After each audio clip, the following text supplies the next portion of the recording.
And now for headlines from around the world, we turn to our Bruce Harrison at the News Center. Today's focus, another school shooting rocks the U.S. Russia reveals its bombing campaign in Syria will continue for months, and two tennis champions pay respects at the site of a fatal bombing in Bangkok.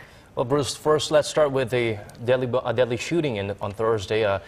President Barack Obama responded with anger more than anything this time. Yes, that's true, Daniel.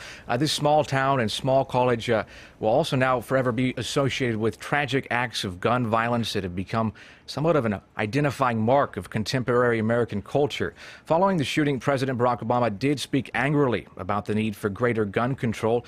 Many argue that other factors such as mental illness and religious extremism are behind the bloodshed. As of now, and setting blame aside, grieving in Roseburg, Oregon is just beginning. The town held a candlelight vigil, and today the names of the 9 people killed are expected to be released. Our Yusuan tells us what happened in that community. On Thursday, in the usually peaceful city of Roseburg, Oregon, chaos ensued when a gunman opened fire at Umpqua Community College, killing at least 9 and injuring 7 others. We just dropped everything and we ran. And when we ran out of the building, everybody went every which way. It was so chaotic. The number of deaths is lower than earlier reports, but the community has been left in shock and despair as they mourn for the victims Thursday evening.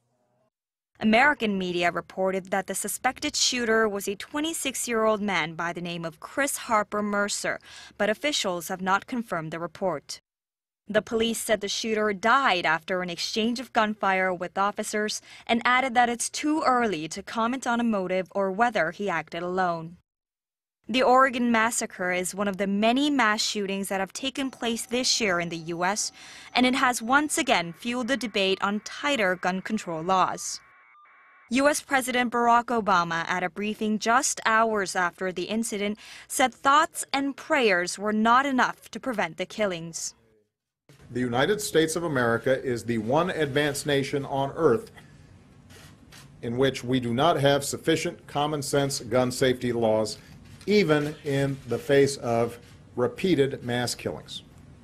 CNN reported that 4 firearms were found on the scene.